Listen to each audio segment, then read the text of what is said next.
Maybe see yourself reflected, maybe find inspiration, maybe just have a good time. But this is the first in that series, BCAN Curated. We're having a conversation with Unique Robinson. That's me. Hey, y'all. Hey, hey, hey.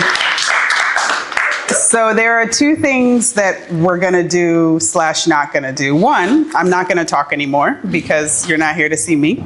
And two, I'm not gonna give Unique's bio because we're about to get into it. Okay? Also true. Yeah? Yes. Feeling good? You feeling ready? Oh yeah, feel great. And I'll let you all know we're gonna chat for about a half hour and then we're gonna open it up to questions from you all, and that's how we're going to kind of roll today. If you need restrooms at any time, they're towards the back of the building. I think that's it. That's all I can think of to prep everybody. All right, here, let's go. Let's go, let's go. So Unique. Yes. I know, actually, I will also frame this by saying we're two fabulous Sagittarius sitting up here. Yeah, so. yeah. This never happens. It's rare. So get ready, world. It's very rare. Yes. Talk to me about the origin of your creative journey. I'm really interested in like when it started. Did you know that it was starting when it started? And how did it kind of manifest itself? This is always such a funny story. So I'm from West Baltimore. Who in here from over West? Over West in the building. Okay, 3 of us. I see y'all. We good. What's up? We're from over West. Just say the neighborhoods. Sandtown. Ashburton. Hey, up top, we got right here.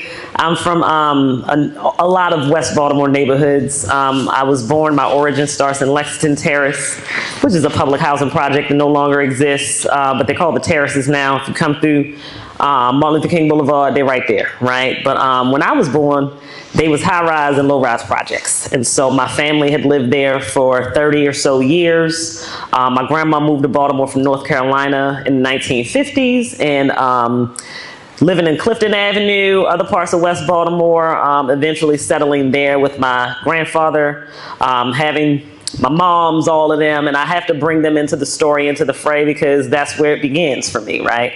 My dad's side, they were on Fulton Avenue in Saratoga. Prior to that, on Packer Street, so South Baltimore all day. All my folks just South Baltimore AF. So much so that people in my mom went to school with like my uncles on my dad's side, like that kind of Baltimore story. So, so all of that to say, when I was a child, me and my mom moved to Park Heights. Not our choice. It's what Section 8 gave us. She said either east side or west side. And my mother said, I don't go over east. So, and it's a Baltimore thing. We're very loyal to the side of town that we're from. So she's like, don't send me over east. I ain't going to nobody Sedonia. So all of that to say, we ended up in Park Heights. My mom was unattached. She never really liked it, but it's where we were. It became home to me here at this apartment, 3400 Willen Avenue. Also does not exist anymore. That's where a lot of my work comes from. We'll get into that later. I started writing in 5th grade at Arlington Elementary School. You went to Arlington? Wait, is that right on the street on Dorothy? Like right off the... It's on Rogers Avenue. Well, back in Dorothy? Yeah, Rogers. I went there, yeah. Hey, yes. So, I went to 4 elementary schools. Arlington was the last and most impactful, because that's where I started writing poetry. It was a standardized test called You're a Poet and You Don't Know It. That's how the universe works, right? So I didn't know what was about to happen with that, but it was a very distinct like declaration from the universe because, you know, I was raised in a Christian family. So even though I'm not necessarily Christian now, I appreciate all faiths, but it taught me faith, right? So in that moment, the universe is speaking to me like, you about to go on this journey. So I didn't know, but it was something that was planted. And so my first poem was called Friends Forever. It's the saddest poem. It was about a boy who had a friend and they were doing all amazing things, being friends, and then the friend dies in the end. It's absolutely terrible. Why am I writing this poem in the 5th grade, right? But it tells you that I got emotions, I got things, I got stories I need to tell, right? And so that started the journey. And then I was starting to tell people, my friends, my family, hey, look at my poems. And they like, you ain't write these? I'm like, yes, I did. And then I shared my first poem in church, in my grandmother's church on Ricetown Road with St. Mark's, down the street from the Lake Trout, because in Baltimore, you got to just say these landmarks and such. And my first serious poem was called Acknowledgement. And it was a poem about, do we acknowledge God, you know, in our lives and in our presence. So there was also some like spiritual like lessons also coming through my work a lot. Wait, so how old were you when that poem came out? I was 11. I still have the poem. My friend kept my earliest journals for me, so I have that poem. I can reference it now, which is wild. But yeah, it all started then, and then 14, I started performing poetry on the Baltimore City poetry scene. I was one of the young people on the scene. Shout outs to me and Kenneth Something. He's an amazing poet out here doing amazing poet things. Building institutions and so on and so forth, Charm City Slam, all that. And so whatever the case, there was no Brave New Voices. There was none of that. There was no youth poetry scene. We were just young people that wanted to be heard. So we would go to these very adult open mics and hear very adult themes with my mother's permission, right? And so, and you better drop off at home, like all of that, right? And so, yeah, from there, once I started writing, I could not stop. It was literally like, this is something I have to do, right? It's something I'm called to do, and lo and behold, it's done so much from there, and that's been 27 years since I wrote my first poem. So very grateful. Well, that takes us right into then. Talk to me about now. What are some of your current creative practices? And I say current because I acknowledge that there's an ebb and flow to things. So what are you practicing currently? Thank you for asking. So poetry is always the main thread, I should say. It's the nucleus of all of the other artistic platforms and influences and mediums. I write like I breathe. Like I could just go in the middle of the park and just write and something will come. Like I could be sitting here right now, I'll get like a bar or two, right? Like, and then I'm like, oh wait, I gotta, you know, it's just, it is me, right? But poetry has led me into rap. Like naturally, it's just a hip hop head. I grew up in a time when hip hop was at its purest, in my opinion, the 90s, the early 2000s. And so those were my earliest influences. A lot of my poetry influences and rap influences are kind of one and the same. So naturally at 17, I was like, I want to start rapping too. Let me see what happened if Black Thought could do it. I want to see, you know what I mean? I had to do my own version of that just to see how nice, you know, all that. And so me and all the friends, we in college, we in ciphers, we freestyling, you know, we kicking rhymes, we doing all of that. And so the love of words, the love of wordplay, the love of rhyming like itself, the multi-syllabic, like what can rhyme with elevator, right? Like it's just what we do, right? Obsession. So yeah, poetry to rap to visual art and audio, you know, learning music production, learning mixing, and then of course filmmaking, because if you can create a song, you can create a video, right? It's the same mechanics in just different software, right?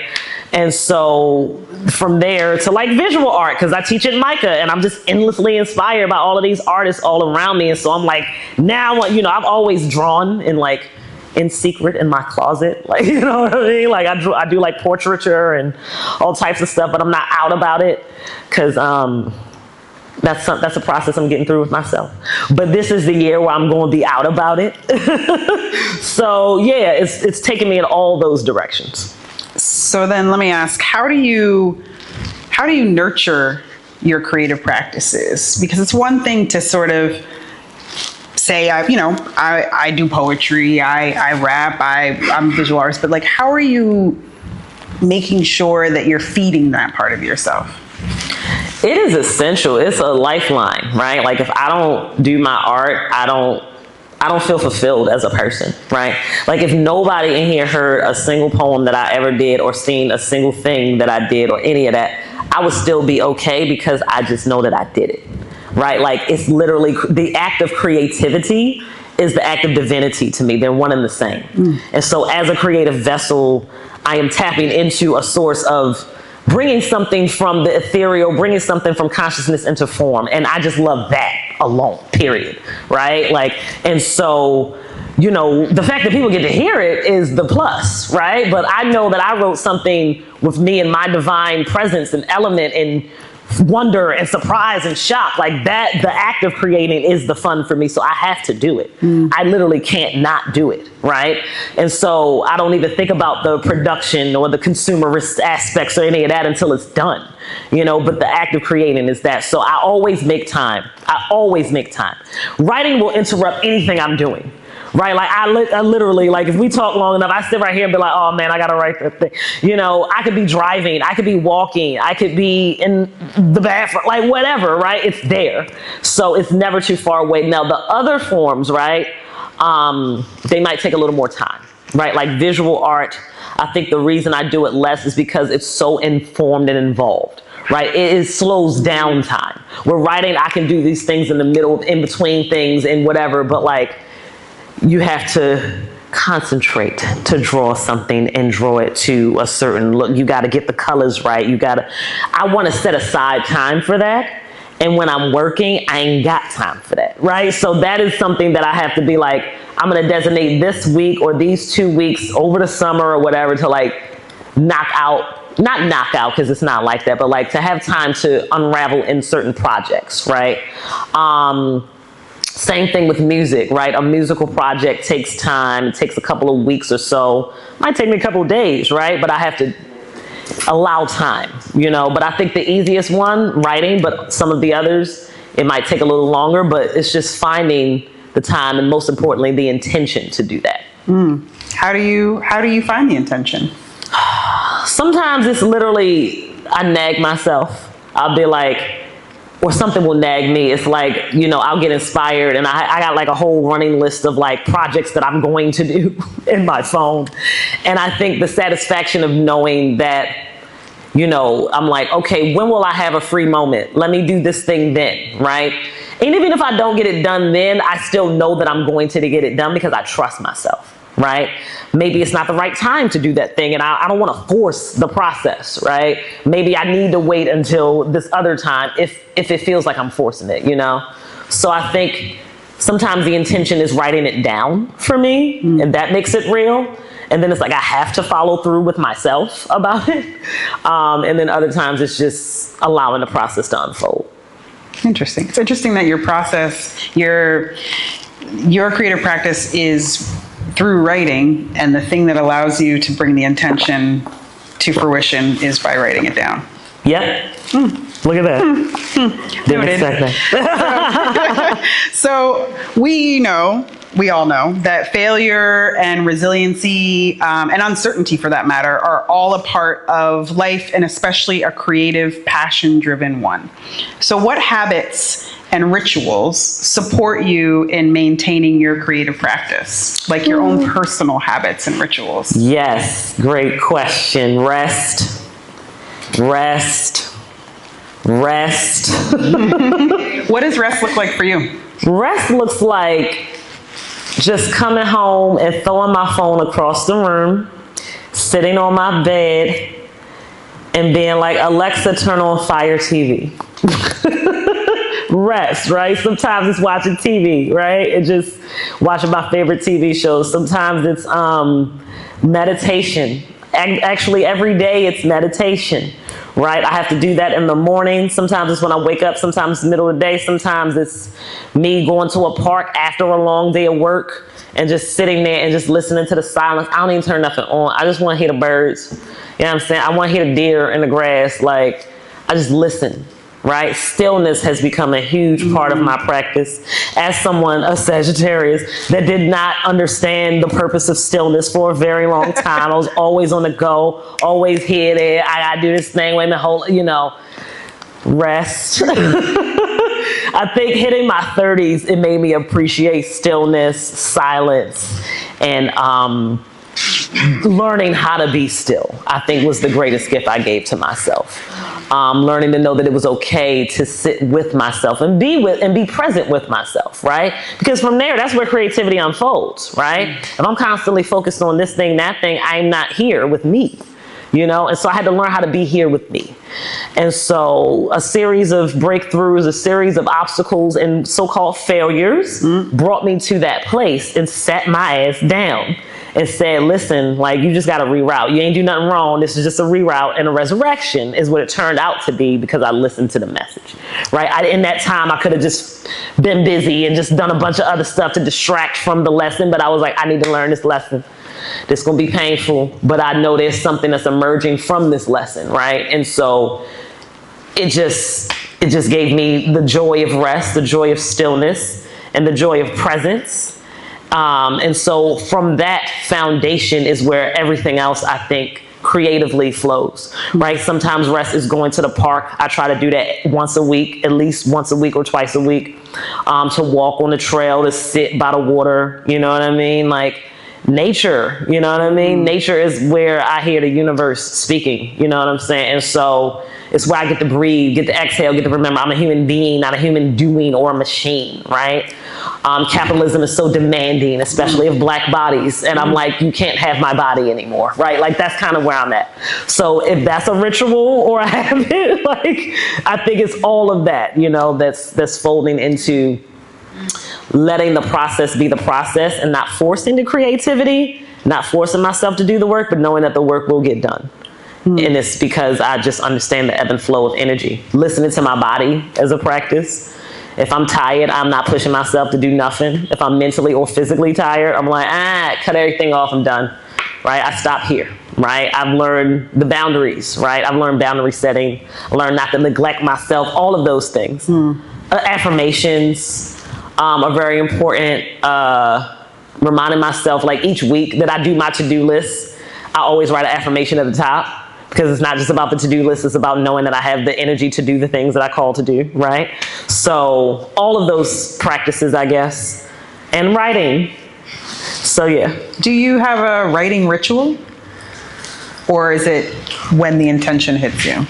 Well, the funny thing is, so I do have a monthly writing workshop. This is not a plug. This just so happens to be. Plug it. How it's flowing. But every first Thursday of the month, because I will say it's a ritual now, because I've been doing it now for 3 years. I have a writing workshop at the Motor House. It's free. It's for all ages, all skill levels, all genres. Y'all can come through, just chill. It's a beautiful community that's been built around it.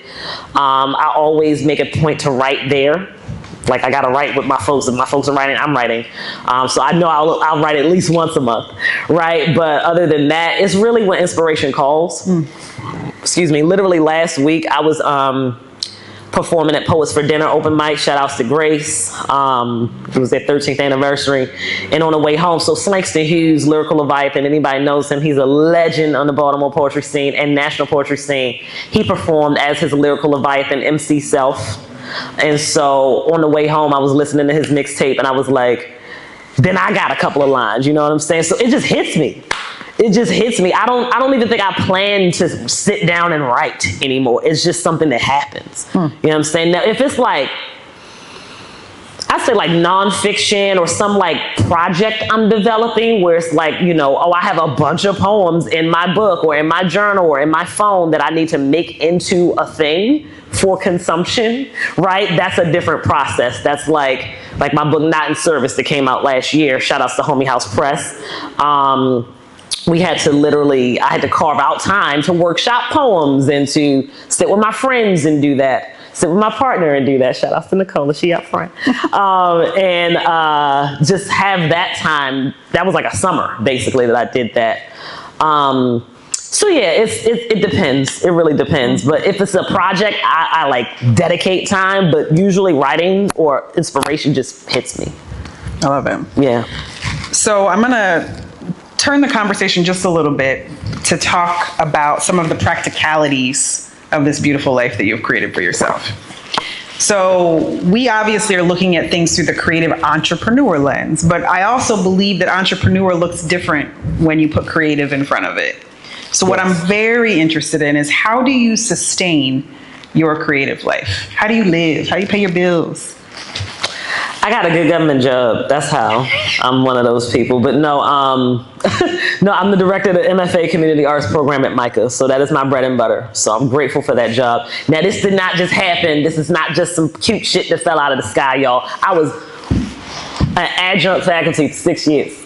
Let me tell you something about adjunct faculty. Adjunct faculty don't make shit.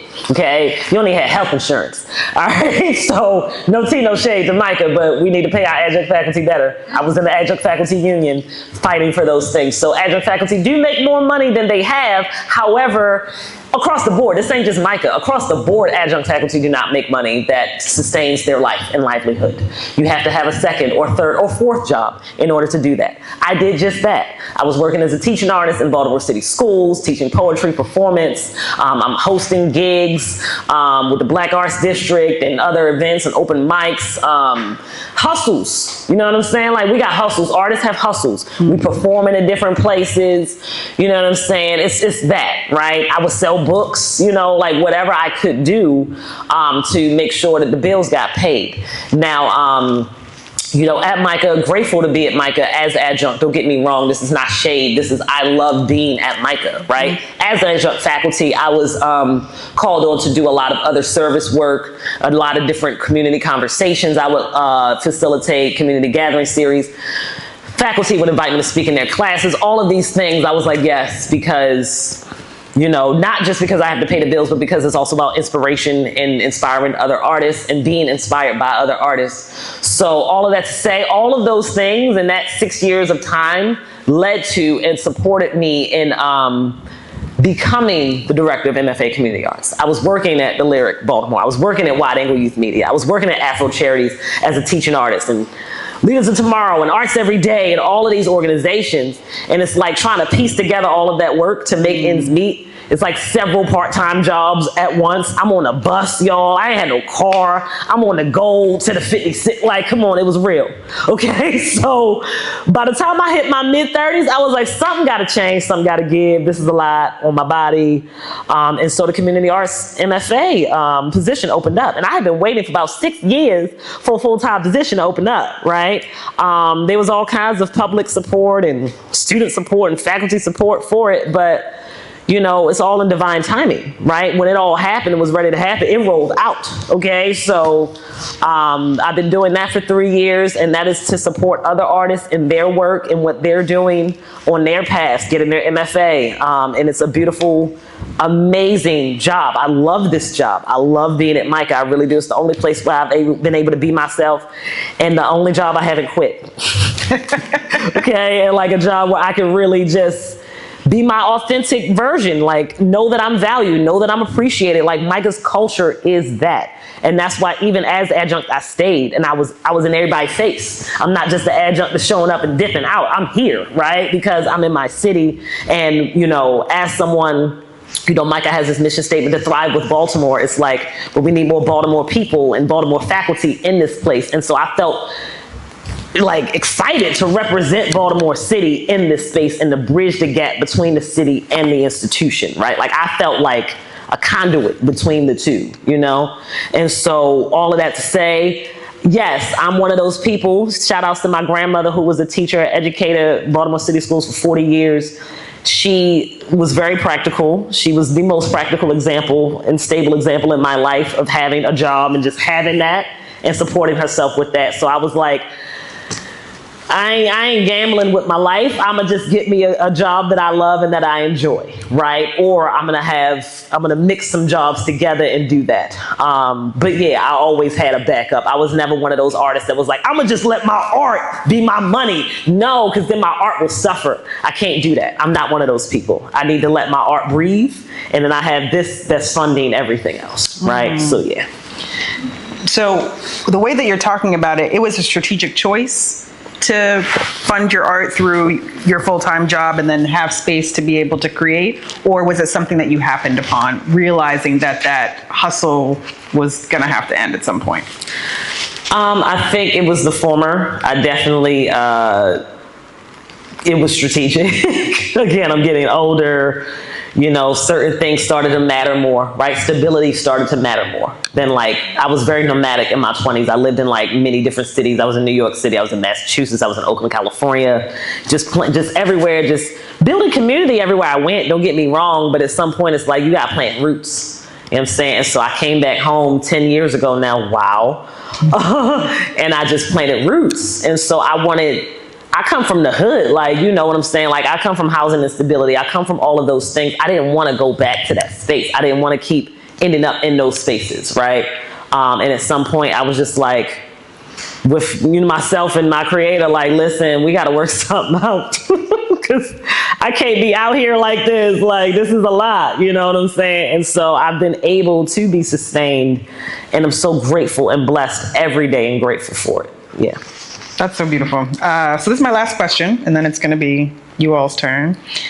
What is one thing that someone should do or see in Baltimore to feed their creativity, in your opinion? Wow. One thing? Yeah, just the one. Yeah, there's so much.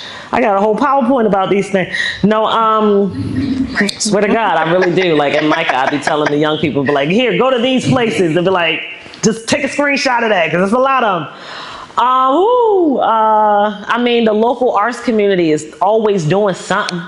I don't know, you know what I'm saying? Like, it's really like, it depends on what you're looking for. Like, I think somewhere like Motor House has a lot of those, like, a lot of the catch-all activities all at once. There's open mics, there's my writing workshop, there's comedy night, there's sip and paints, there's, you know what I'm saying, art exhibitions that happen on rotation, there's photo studios and artist studio, like, they have everything happening, and something's happening almost every night of the week. So I feel like Motor House is a good place for that, you know, free, low cost. There's a lot of the anchor institutions here. You know, Micah being one. Like, whenever Micah has shows, people don't know that they're open to the public. Right? So come and see. Like, I'm always inspired by art that students are doing at Micah. Like, come see it. You know what I'm saying? Like, constant gallery rotations of art and artists. The museums, hit the museum circuit here. It's really brilliant. It's dope. A lot of local artists have their work featured in the museums now. Baltimore Museum of Art, the Walters, American Visionary Art Museum, Reginald F. Lewis, African American Museum, Sankofa Children's Museum of African Cultures. Like, just, our museums are lit in Baltimore, and they're not slept on because we support them very well. But go to the museums. That's also a great source of creative inspiration. And I don't know, Baltimore Club, Be More Than Dance, go to the Artscape, go to the festivals in the summer, AFRAM. I said more than one, y'all. I told you it was gonna be hard. Okay, it's just the rattle just happens. So yeah, do that. I appreciate it. We appreciate it.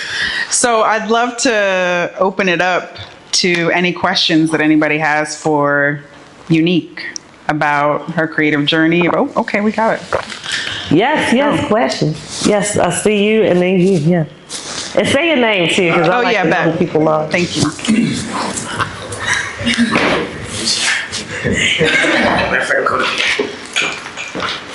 Hello. So my name is Justin. I make music under the name of CNT. My question is this. You spoke about the importance of rest. How do you, as a full-time worker, balance your creativity versus your professional career and also having time to spend time with your family?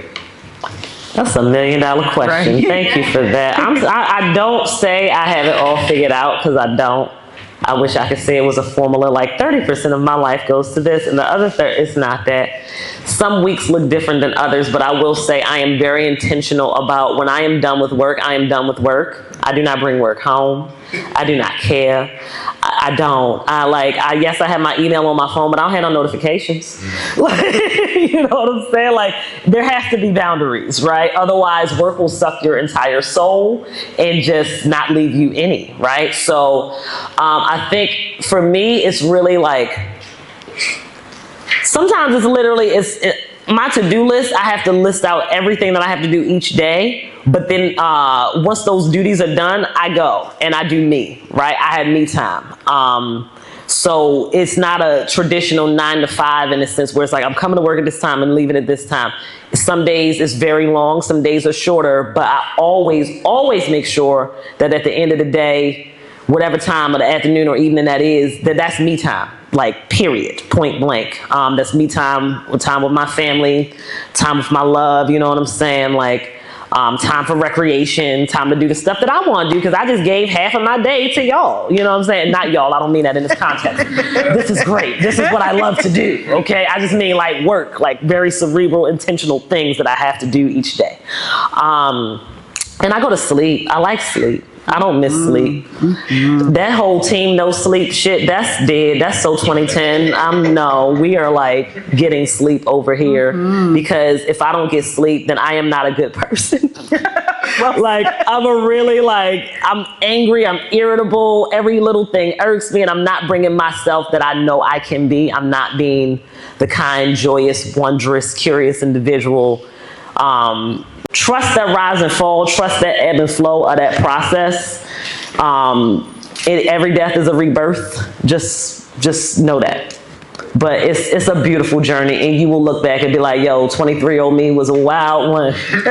But I needed them to be me now. You know what I'm saying? So I had no regrets. I'm grateful for who she was, because I couldn't live in New York at 37. We was just talking about that. Like, hell no. But she could. She was out here. So yeah.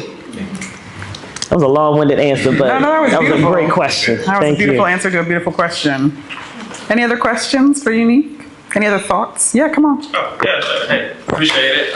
Also thinking back on the Baltimore arc, I was like, oh man, what's my, Santana, like Park Heights, and eventually Outlaw came with the county. Like, so I feel like a lot of people from Baltimore don't have these stories, like you even narrating that, I think like, because where we're from is such a big part of us, but I think like when we look like a cousin over here, brother over there, it's like all these different areas together, so I just appreciate you giving like the full part of that, because I think that's just a lot of what I think we have, which is a whole own history. But the question is really about like the sort of spoken word scene that we kind of, came up in a way, sort of everything from like Organic Soul to Warm Wednesday, to like Fridays, whatever, but I feel like there was an era in time, particularly in like how a lot of us even came up in terms of like what it meant to be on stage, and really like the intergenerational part that you spoke to, where like it's rookies and vets on the same stage. It's people who like just came to like play music or whatever, and I think all of that to say is I wonder like now that you find yourself educating artists and talking to artists and kind of imparting on them, what are some of those things when you think back on, going down to like an open mic, or just like when you really got to be raw with it, because like I think a lot of young folks is like, art is like part of you. And there's a kind of vulnerability that putting your art out in front of the world, like asking people that like different professions don't. And at least for me, I feel like some of those spoken word experiences like help me reflect on like what it means to be vulnerable. So I wonder if you can talk a bit about what are some of those lessons that you have around like art and vulnerability, either that you still lean on or that you try to impart on students. And good to see you. Oh man, I'm so glad you're here, man. Thank you. It's good to see you too, man. Yeah, we've been doing this poetry thing for a while. So yeah, I think, so it starts at the beginning too, right? Because once I learned that writing was a safe space for me to express my emotions, I never stopped, right? Because as a child, I didn't feel safe necessarily expressing my emotions. I didn't necessarily even feel like people cared about my emotions, right? Half the damn time. It was the children of scene I heard, that whole thing. And so, but my mom was also really big on like, you can share what you need to share, like tell me everything, but it was also mixed messages because she was hypercritical. So I was like, who can I trust? Where can I go to write what I need to write? And so the writing was the first practice of vulnerability for me. It was the safe space. It was the place where I was like, I can let it all out, right? But I didn't really start writing about myself until like 16. Like, so from 11 to like 15, 16, I'm writing about other things. I started writing about the world before I started writing about myself, right? And then I started having, questions that people weren't answering, and I started writing those things. And then I started having emotions that were overwhelming, and I had to write those things out. And then on stage, the stage at 14, 15 years old became where I was like working out and unlearning trauma in a way, right? There was a poem I did called Kiss My Flaws that was about me unlearning like colorism, right? And unlearning what it meant to be a feminine person or to be a girl, and like playing with those ideas or deconstructing those ideas and throwing it back in the public space. Like I became a mirror of society at a very young age. And so, and fearless at it. Like, you know what I'm saying? I was like, I don't care if you listening or not. This is what I got to say. Like, that's where I was at with it. I was like, I got to get this off my chest, And so that, I think, was so brave, of young me. Like, I look at young me like, yo, it was the God drive. Like, I don't know how else to say it. Like, and then I think, being in the spoken word scene, hearing so many other people be so vulnerable and sharing their stories and their parents' stories, and Kenneth and the stuff he was sharing as a young person. And we just would, out vulnerable each other. Like, it was just like, you know, and I think that's the thing with poets is that we are like, we're like live healing our trauma on stage, you know what I'm saying? Like for the world to see. And that is a lot, okay? Let me tell you, that is an armor that you have to do in order to share your trauma. That's a bar. It's kind of like, I told you what happens. It's kind of automatic though, where it's like, you know, as vulnerable as you are, we still got to put a wall up because it's like, we're so open, you know what I'm saying? That sometimes when people leave the stage, they like, catatonic low-key because it's like you gotta come back, you know? And so over time, after a while, that could be a lot. That could be very emotionally taxing. It could be very draining. You do have to take care of yourself. You do have to step away and like recenter yourself. A lot of the times you do gotta go to therapy because sometimes these poems ain't enough, you know? Like, I'm about to say. it keeps happening. It's like, all right, y'all, you know, and that's, I think to your point, that's why I think it just hit me. That's why I stopped slamming. Because it was like, I don't want to keep standing up here getting points about my vulnerability. I commend any other artist that does that because for them it's a sport too. It's not just like, I'm telling you my trauma, the trauma dump. It's like, I have to get this off my chest, but also I'm in a slam and also I'm representing the team and also we got to be lit and our bars got to be fun. Like it's that, but for me, it was like, that's a lot of pressure. I just want to write. I just want to let stuff out, right? And I'll share it when I share it and I won't when I won't. And so I think we are so amazing and so magnetic as artists that when we share our trauma, of course, so many other people are feeling and connecting with our stories and feeling permission to tell our stories. And I think what we do is we give people permission to tell their own stories. So when I'm teaching, that's what I'm doing. I'm like, you know, we can all, I see all of my students, like from undergrad to grad, these grads are adults, but they still dealing with stuff. Undergrad dealing with stuff. All across the board, what I've encouraged people to do was to transmute the stuff that stands in the way, right? Like whatever way you got to do that, if that's through your art, if that's through journaling, if that's through going outside and screaming, right? Like you have to release that energy in order to maintain, like straight up, you know what I'm saying? And so, in so many words, I think that's my answer. Thank you. Thank you for that question. I actually have a quick follow-up question about that. You were talking about the bravery that you had at 23. I mean, we've met a couple of times. We know each other-ish. You seem pretty brave to me in general. Thank you. So how does bravery show up differently for you now than it did when you were 23? Oh man, okay, so I think I was brave. I think I was just also, you know, the fool card in the tarot. Like I just was out here like, I'm gonna just do this, and then I'm gonna do this, and then I'm gonna move from one side of the country to the next, like on a whim. I got $5 in my pocket, like that kind of energy, right? That's another kind of bravery that's like, you know, hey, you know, excitement, enthusiasm, wonder for what the world has for you. You're throwing caution to the wind. I think since I've grown up and that frontal lobe part of my brain is developed, it's like, yeah, you can't do that no more, son. You gotta have something together. You gotta be stable. And so I think the bravery now shows up in that I believe in myself. I think it's brave to believe in yourself in a society that wants you to not, in a society that wants to profit off of your disbelief, off of your doubts, off of your fears, very literally, right? It is very revolutionary to believe in yourself. And I think when I know I'm gonna do something, I do it. There is no, oh my gosh, should I? Oh, no, all of that shit's gone. That was the 20s me. That was like talking to my friends about whether or not I should do a thing. I don't do that no more, I just do it. And then people will see when it's done, right? Like I think that's another level of bravery. I learned how to drive a car. I think that's brave at 34 years old. That is very brave. You know what I'm saying? Like on the bus all my life, and like I stopped drinking. That's brave. Well said. No shade to anybody who drinks. Y'all do y'all. But for me, I never thought I would stop drinking.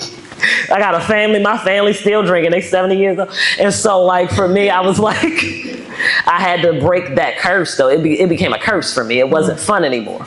So I think it's brave to stop something that you know is harming you and harming others. I bought a house. I'm like the first person in my bloodline, my immediate bloodline, to be a homeowner because everybody was in apartments, Section 8 and shit. That's brave. Yeah. Thank you. it's brave to get out of your comfort zone. It's brave to do things that scare you, right? And I think I've done a lot of things over the years that have scared me. It's brave to love and to be loved and allow space for that. You know, I think I'm doing that now in a good way. So her smile says it all. So yeah, I think all of those ways, I think the me now sees bravery very differently. Thank you. I have a question. Yes, please. My name is Danielle. Everybody calls me Danny. And I'm an entrepreneur. I've been an entrepreneur with my business probably about 15 years now. And I love the comment you just mentioned about fear and breaking out of your comfort zone. And I just signed my lease to my cafe last Thursday. Yes. Congratulations. Right around the corner here, Broadway, Preston Street, East Baltimore. But my question. Wait, what's it called? What's it called? Right. Sweet tea and cornbread. Okay. Tea bar. That sounds good. I'm there because sweet tea my favorite drink, so I'm there. Let me tell you, honey, it's a tea bar. So Ooh. you don't drink, so I Ooh. don't see your face. Period. Wait, tell me the address again. I need the address again. What is it? So it's 1301 North Broadway. Oh, bet. All right, I'm there. I just signed the lease, so guys, give me a minute. Yeah. Get it together, but no, just introducing that to you. But I just wanted to ask, you being in the art industry, music industry, what are some new vibes and what are some new things that artists are wanting to see at a cafe? Or what do you know, because this is, like I said, this is new to me. Yes, I am a chef. I do farmers markets. I have a farmers market stand I've been doing for 11 years now. And yes, I had lived in fear for many years, but I'm not anymore. I do one of your moves, and I decided that I'm going to take it to the next level. Yes. Yes, and I'm glad I did, because when I signed that lease, I just felt like I was a whole born-again person. Yes. And yes, so what are you all looking to see in a cafe or in my industry now? Oh, wow. You know, because I would love to see, you know, poet nights or whatever, but I feel like, what else? You know? Yeah. That's such a beautiful question. Yes. And like, just so the spirit of this evening, thank you so much that we're all like, yes, Unique is gifting us, but we're all gifting each other. And I really appreciate That's that. right. Oh man, firstly, congratulations. Yeah. That's a big deal. Yes. Yeah, I appreciate that. Can't wait to try the sweet tea in abundance. I'll be getting like 5 glasses. It's a problem. Okay. It's so good. It's been my favorite drink since I was like 2 years old. Why would they give me sweet tea? Anyways, it's very caffeinated, but And sugary. it's so good. But all of that to say, I think you're asking a beautiful question, and I think in many ways it's a longer conversation. If you want to sit down and tell, we could do that. Hey, let's do it. Yes, but I think, you know, local art on the walls is always a hit. So if you have any local artists, I know a lot of artists that would love to have their work up in a space, you know, maybe be in a space for exhibitions for artists, another gallery space. I don't know what your wall space looks like, but that's always something. Fabulous. So yes, it's plenty of space. Nice. Well, I'm sure someone would love to have, you know, a show in your space. Get your information. Yeah. Like, you send this to me, I would love it. Yes. What about something with children? Like you mentioned that earlier. Yeah. I really don't see in our community supporting our young ones. Yes. So, Yes. You know, right. So this is so wild because Let's go. when I was literally earlier today, so my students, they had like it's final season, so they had their final presentations. So in the community arts program, they're basically artists in residence working at various organizations throughout the city and the region. And one of my students is a gallery assistant at a DC Black-owned gallery space called Art of Noise. And she was saying, like, we need more youth presence in this space. We need to connect with the local schools so they could do field trips here, or, you know, and then when the students were there, they were doing like painting workshops and things like that, right? So there's a lot of schools around your area, like what's that, Tench Tillman, Commodore John Rogers, like connected with the schools so that they can be a bridge, or, you know, even for the kids to know, like, hey, this is where you come and get some tea before you go to school or something like that, right? Like, just community workshops. I think people are always looking for space to do community-based workshops with young people. So connecting with some of the arts organizations to, you know, let them know that you're there, you know what I'm saying? I think those are the ways that can happen. Okay, that's perfect because I have a space, also open space behind me, and it's going to be tea in the garden. So that's also another good thing, you know. So yeah, definitely. Yes. Just, I'm gonna get your information so we can talk. Oh yes, for sure. Thank you for that. You're welcome. Of course, of course. I have a quick thing with that. So I do like brand awareness and like help brands like find their identity. And even something like that, you said that you've been involved with tea for over 10 years, correct? Well, no, all my life actually, but I started my business in 2014. 2014? 2014. I'm sorry, yes. No, you're good. Yes, here in this area. So then it's safe to assume that you probably know the right teas to drink depending on someone has a cold or a little bit of sickness. Mm-hmm. My suggestion would to lean into that expertise that you gathered over all the years. So even if that looks like a workshop where you have like, you usually get people in the door and you explain to them how tea can be an alternative to over-the-counter medicines or different stuff like that. That's something that I personally I would too, actually. I'm a cancer survivor myself, so I try to veer away from like natural medicine. Like you ask like my girlfriend right now, if I get sick, I'm not taking no medicine. You're not taking none. I'm gonna sit in bed, I'm gonna rot, and eventually I'm gonna be okay. Teas and stuff like that, something that I lean on. So just giving back that knowledge you acquired over the years is something that would pull me out of my bed to come see what the shop has to offer. Okay. Dope. Very dope. Very dope. Yes. Yeah. My name's Nick. I'm a musician, and I love seeing what's going on here and the collaborative effect of getting artists together in a space like this. So I wanted to ask you, Unique, what's been your most meaningful collaboration? And can you talk about why and what that was? Dang. And if you don't have to choose one, whatever comes to mind. There's so many. Oh my God. Like, I think that's a great question. The nature of artists is collaboration, right? So I think as a poet, I've collaborated with artists, with musicians, with bands, you know what I'm saying? My homeboy, we do a musical project. He's the beat maker and I'm the MC. A very beautiful, meaningful collaboration and plug is me and my partner. We worked on a song together. That felt really amazing. It's called Protect Your Energy because the time's low at the time. And I had like cut up this one sample of this Weldon Irvine beat and we rapped over that joint together. And so just, energy just, coming together in these amazing ways. So I love collaborating with just my folks. Upcoming collaborations. Homie House Press, I think, was a really amazing collaboration because I could see how it worked through, right? Like creating this book, Not in Service, which is basically chronicle of my life and times riding public transit from birth to like 34 years old, but in poetry. And so like they collaborated on the graphic design element, but I had to submit family photos and Baltimore photo archives of like the MTA buses and trains. And I'm doing a photo shoot. So I had to collaborate with photographer Aya, shout outs to Aya, acting like I'm getting on the bus in the subway because I'm driving now. So that whole thing, right? So like, agreeing on this picture should go on this page and what color should we get, and then just the beauty that unfolds in collaboration, like different prints that I wanted on the page because all of their books are all so colorful. And then Adriana, who's the photographer and photojournalist in Homie House Press, she's like, I should just take a picture of your clothes.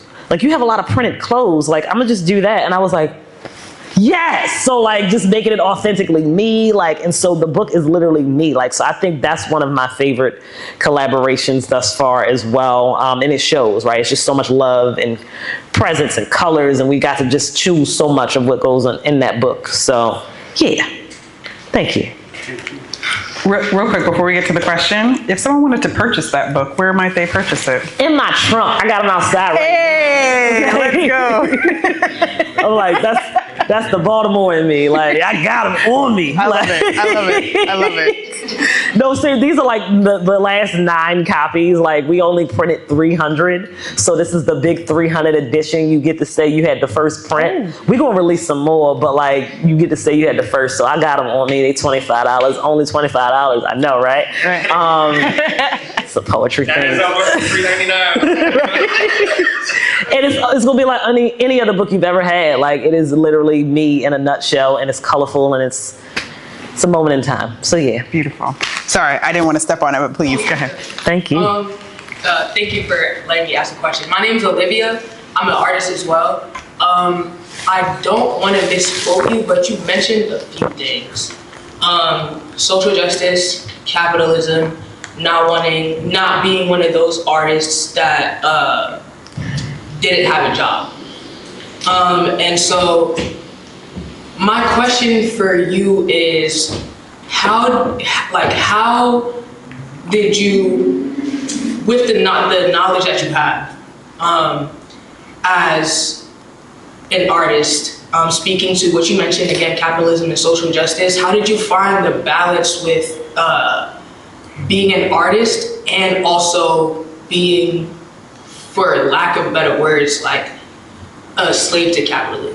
Yeah, that's a question we all grapple with all the time. Every day. Right? It's one of those unavoidable pills to swallow, right? Living in America is that, I mean, I could and I have been, my whole 20s was me railing against the system, right? My whole 20s was me being like, I don't care, I'm not doing none of this, like, fuck work, like, fuck capitalism, like, I don't give a, all of that, right? And that was great, and then I was evicted, right?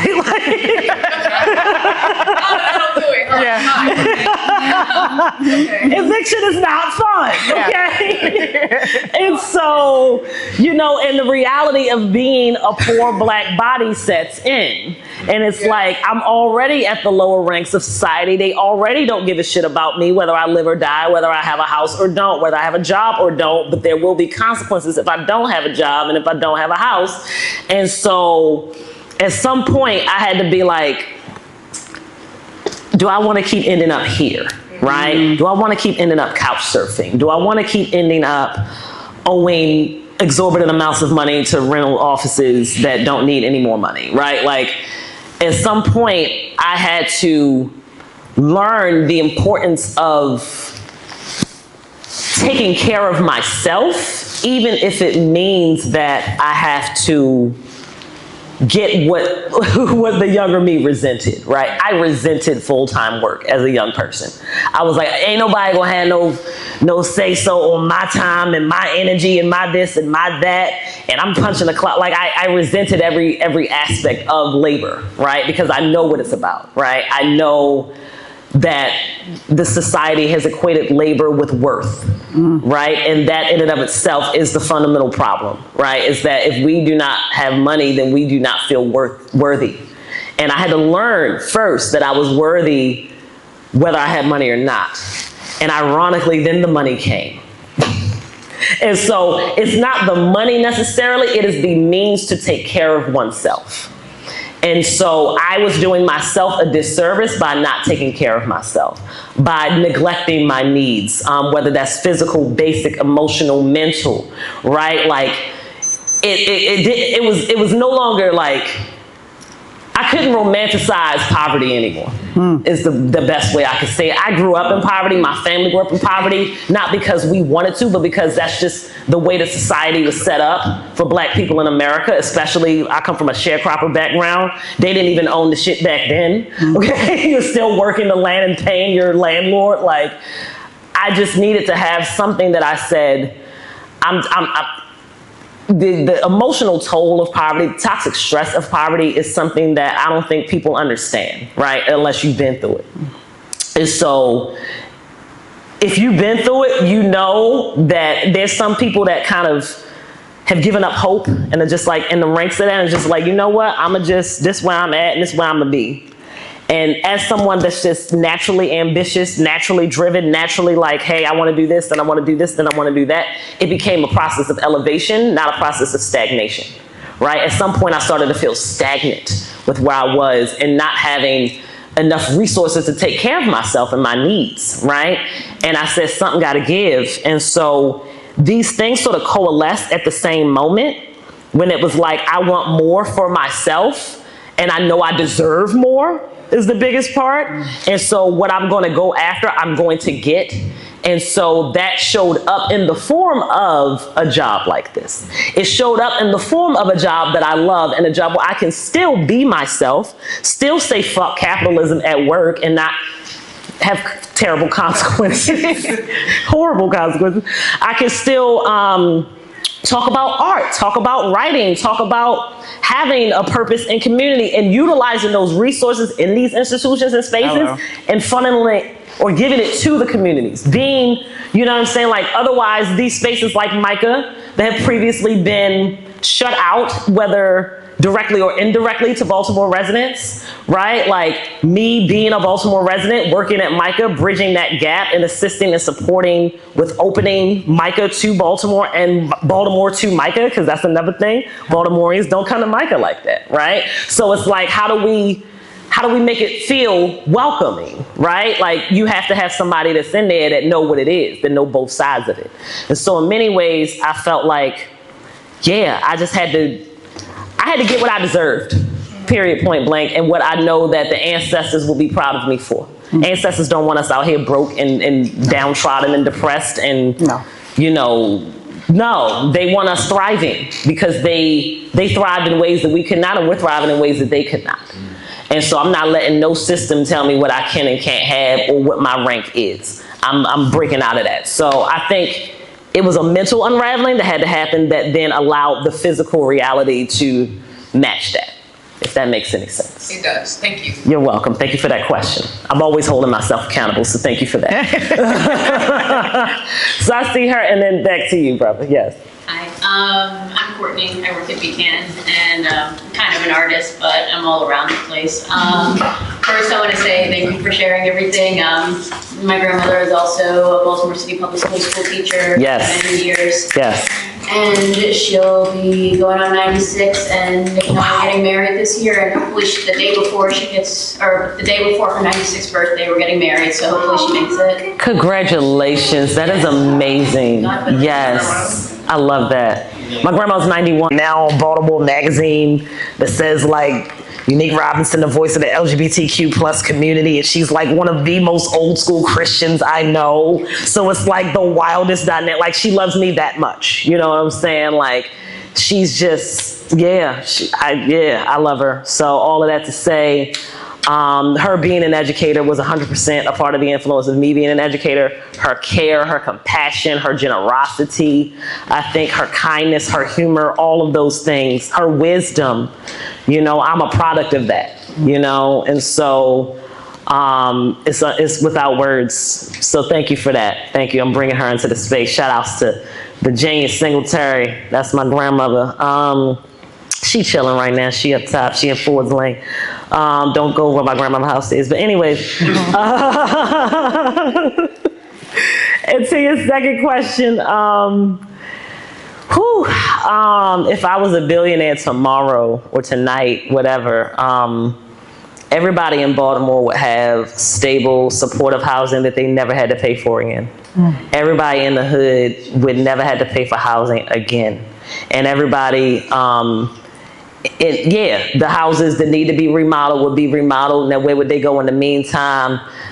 That's something we gonna have to figure out strategically. I ain't got there yet, but I just want everybody to have stable, amazing housing. There wouldn't be no more vacants. We would use the money to rehab all the vacants and put everybody in it. The people that's homeless on the streets, they can live in their own spaces. You know what I'm saying? I'm always thinking of the people. It's going directly to youth services and youth support and arts and programming and all the things that make arts and culture in Baltimore City. I'm doing that, you know. I think that's where my brain goes. I just want to give art supplies and food to everybody. And like, you know, just support services and, you know, what people need, you know, that's just, I hope that answers your question. Yes, thank you. the housing is the most important, right? Because the rent is too damn high, and so is the mortgage. So once you got that, everything else can sort of fall into place. Well said. Yeah. Yes. So my question, it may be two-part, I'm not really sure. It depends on how it comes out. But I know you said that at a time when you were around the 20s, so I'm 24 now, in your early to mid-20s, you were having your vices that you were using along with your jobs and everything while still creating art, correct? Yes. Okay, so my question is, as an artist who may or may not have vices, depending on what art I'm making. Yeah, may or may not. Whatever. But my question is, was there ever a time where you felt like if you were to heal more, you would lose that creative spark that gave you the edge to get you to where you are currently? Because there's been times where I've been in like a very creative flow state, might not be in the most healthiest state, but I was making art. So was there ever like that hesitation? It's like, dang, if I really give up on this cold turkey, will I still be able to have that spark that made me so unique, or maybe the illusion of your uniqueness? Excellent question. So what I can say is this: the creative spark has nothing to do with what with our trauma, and everything to do with our divinity. I think the trauma is the lens that is placed on the divinity through which the creativity flows through. And maybe it comes out as ways of us processing or healing or transmuting the things that we experienced. But it does not take away from the fact that that creative impulse is inherently divine, because we are all inherently divine, meaning that we are all creative vessels and creative agents in our life and in our world. And as artists, we just are a little more tangible with that. But I think everybody in the world has that faculty. But because of trauma, it shuts off the imagination. It shuts off the creative impulse and the generative nature of imagination. And society does that too, because kids have so much of that and then it's snuffed out of them over time. So all of that to say, I think for some of us who are inclined recreationally to substances, I mean, I come from a family of addiction on both sides, so it was just set up for me, like I said. But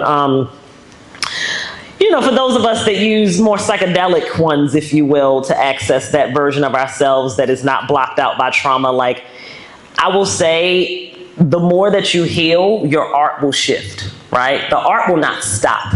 The subject matter will shift. Because what happened was, for me, like 23, 24-year-old me, sorry, I'm thinking of this song I wrote, drunk as hell with my homeboy. Like, we would just throw back like whiskey sours and just like, he would make beats or put on beats and then I would rap over him and I played it back and I was like, oh my God, this is awful. Oh my God, who let me rap drunk? Like, I don't want nobody to hear this shit. This is embarrassing. So like, but the raps were fire, right? But the way I was saying it was like, you know, so like, all of that to say, I was in such a frustrated, I don't want to say miserable space, that's too much, but my, I guess, you know, one of the diagnoses that I've received was anxiety, right? I generalized anxiety disorder. So that fueled a lot of the drinking, that fueled a lot of the calming of the nerves and things. And so I would write a lot about my emotions or my experiences or my frustrations or how terrible these feelings were, right? And what do I do with these feelings?